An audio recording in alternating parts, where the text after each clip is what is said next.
This video is sponsored by Marvel Comic Crowns. That's right, the official YouTube channel is here, and he has my personal endorsement. #1 audio visual mixtapes. That's Marvel Comics Crowns. The link is at the top line of the description box. Don't wait, go now. Now you see how it feels to be judged and put. I remember when the Bill Cosby shit happened, they was like, nah, no. He's supporting Bill Cosby. Oh, now I'm gonna support that girl. Damn. Now.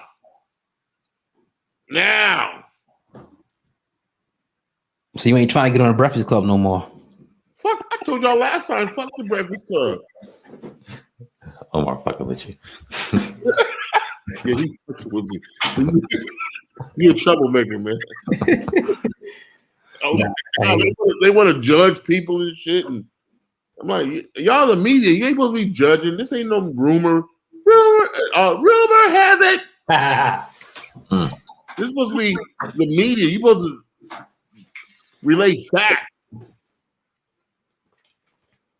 Be pro Kwame. That's what's up. So let's talk about on a deeper level the loss of the late great Paul Mooney.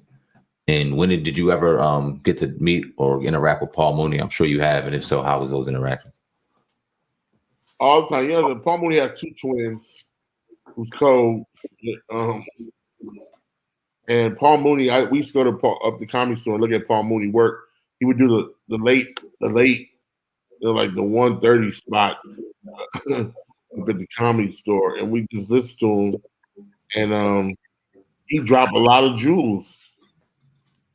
And he's more of a teacher to me too, because he used to tell me, Faizon, you'll always work in Hollywood. They always need a big black nigga, big black sweaty nigga. That's you, Faizon. It was like he would say some shit to you, and you're like, nigga, what the fuck you mean, big black sweaty nigga? But he was profound, man. He was profound. A lot of people think that he wrote for Richard Pryor. He did write some, but David Banks wrote more for Richard Pryor than Paul Mooney. Let me ask you this real quick, because I still want to talk about Paul Mooney. But the writers in comedy, is that frowned upon? Because the greatest comedian in all time, in my opinion, had writers. So writers are no. As long as you. Did he say, I don't write rhymes, I write checks? As long as you pay these motherfuckers. You can't steal no shit and just take it. You pay for it. Yes, you have the more successful you are, because some of this stuff needs a bridge. It needs a tag. What I mean, writers like, hey, I got this idea. Oh man, I got this idea. Won't you add that right there to it? Oh, that shit's funny. Okay. The most from Chris Rock, who's a bad motherfucker. I feel about Chris. He's just a phenomenal motherfucker. He's got writers.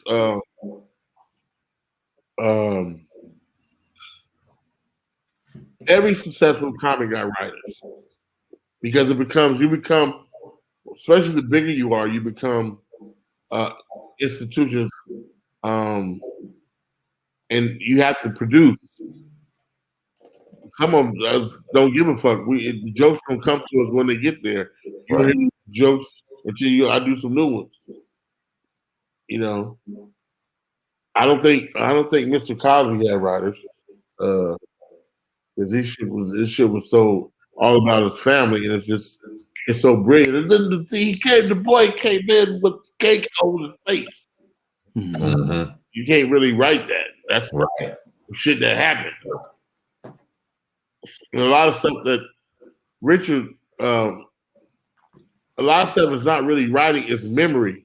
Like, you'll forget a bit, and you're like, damn, you didn't do that bit. Damn. And you got somebody there helping you with that. Like, my shit is memory. Like, why you didn't do that? Like, fuck. Mm-hmm. And that's part of the reason why I'm on stage now trying to see, can I still rock this motherfucker without, what I'm saying? Can I still just really effortlessly. The shit is to be like effortlessly. Like you see Eddie Murphy do. You see Eddie Murphy do Raw, and you see him do Delirious. It's effortlessly. It's effortlessly. And that's what you want. It's the niggas that look like they trying hard as a motherfucker. You're like, all right. Yes, a few of those too. Back to Paul Mooney, man, real quick. His son, Richard Pryor's son, made some real disturbing allegations against Paul Mooney. What's your thoughts on that particular thing? Do you think it's true? And how do you feel, that goes with his legacy at this point? Think it tarnishes at any point? No. I'm gonna tell you why, because Richard, we all knew. I mean, Richard Pryor used to call him this thing. So yeah, it was early on, right? So I don't know about that part about him sleeping with his son. That deserves a long ass up and down the street. Yeah. That's one of them ass whooping that blast down the street. You be breaking other people's shit. But then you got you got to ask the other question too. Like, is it in them?